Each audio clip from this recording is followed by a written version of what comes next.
What is going on, everyone? It is Dylan with DFS bringing you video going over the Thursday night showdown.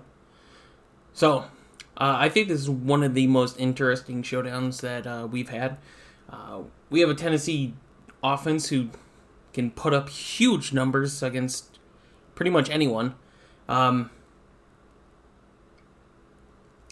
everyone's healthy. I mean, last Thursday we had a Green Bay San Francisco game to where everyone was hurt. You didn't know who to play because everyone was hurt. And then everyone got COVID at the same time. So, if it wasn't COVID, it was an injury. But, yeah, we got a healthy game. We might have a huge defensive game, too. It's not going to surprise me if we see a low-scoring game here. Vice versa, it's not going to surprise me if we see a high-scoring game just because of what Tennessee does. They come back a lot. They put up points a lot. But this is going to be their toughest challenge yet, more than any other team, because they're playing one of the best defenses in the league. And it's going to be a showdown. Tennessee relies a lot on Derrick Henry to carry their team. Surprisingly, he's priced below Tannehill. And I can see it just because, like I just said, the Colts have one of the best defenses in the league, and they have one of the best rush defenses in the league as well. So stopping Derrick Henry is going to be a very easy way to win this game. And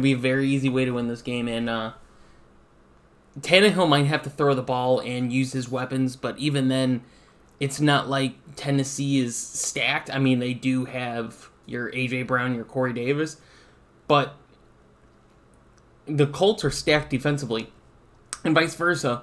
The Colts don't have a lot of weapons offensively either, except for their run game.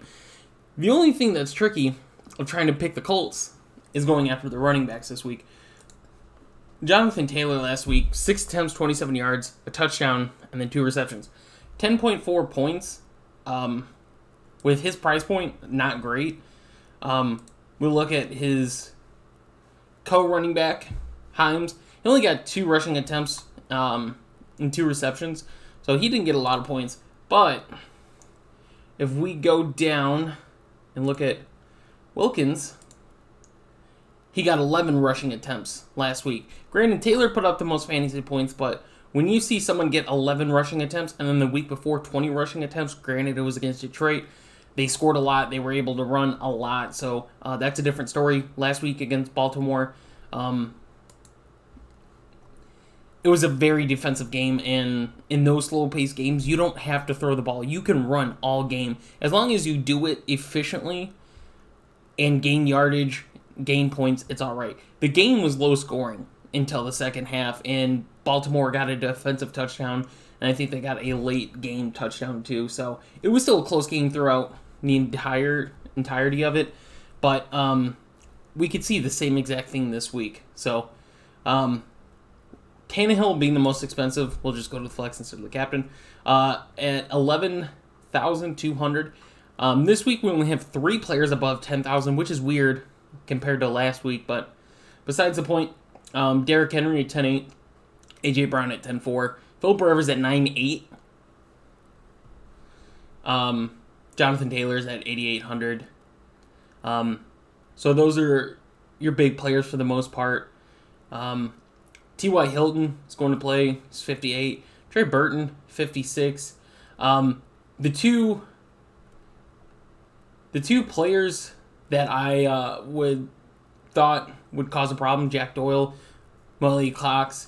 If Cox is in, it's still going to be good to play one or the other for tonight.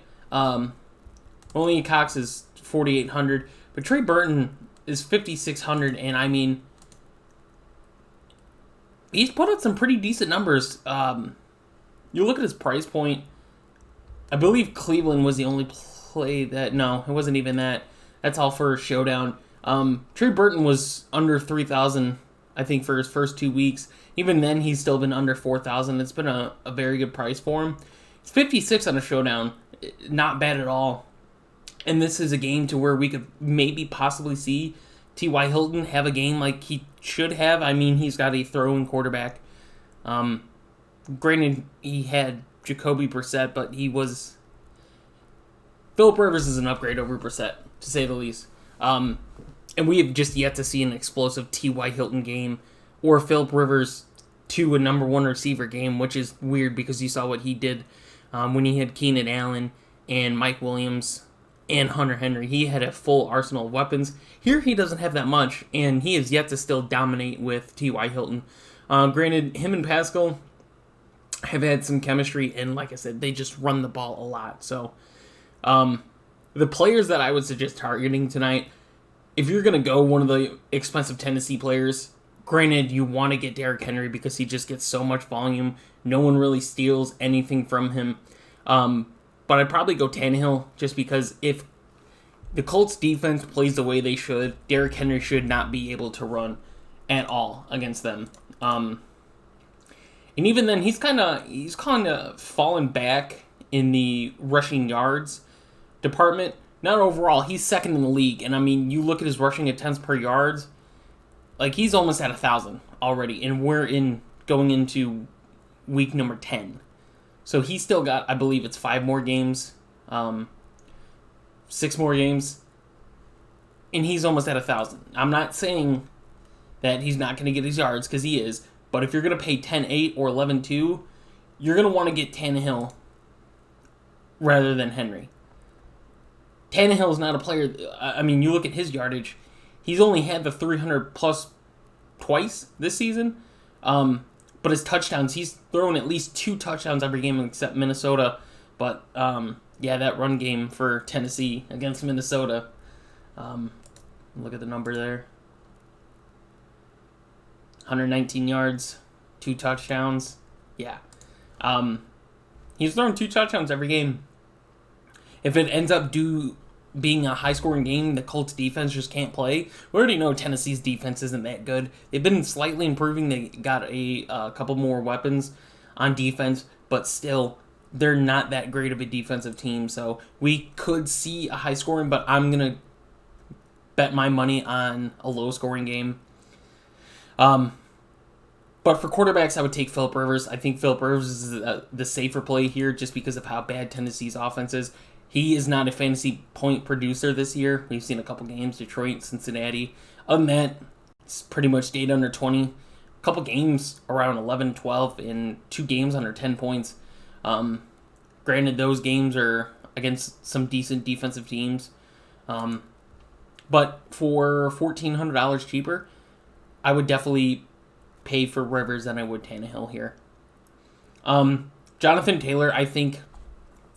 Now, we have seen, like I said, the share go, but I'm still confident in Jonathan Taylor as a running back. If there's going to be some red zone running, Jonathan Taylor's going to be the guy there, so he's my guy for running backs tonight as well.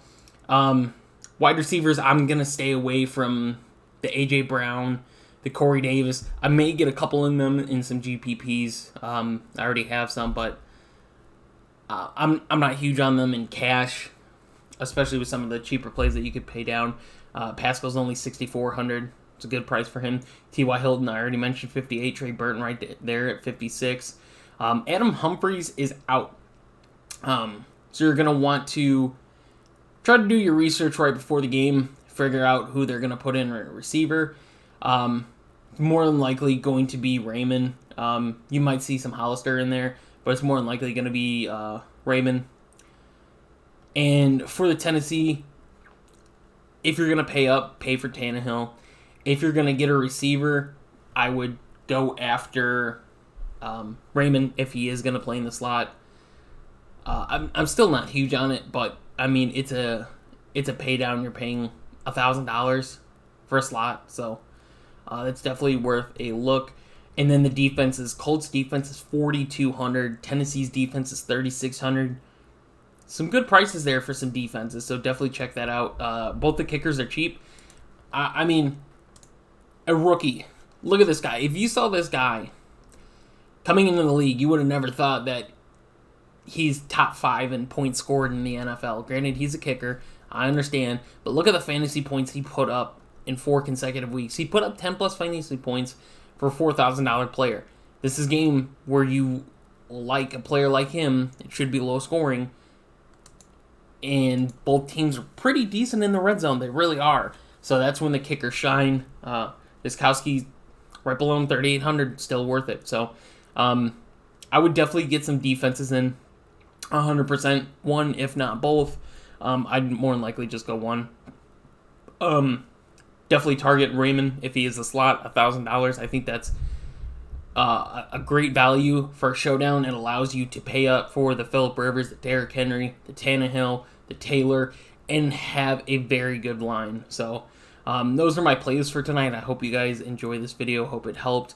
And we will hopefully continue our winning here on Astro DFS. If you guys are interested, the link in the description will take you to our website or our Discord. You could join either or for our subscriptions on our NFL package.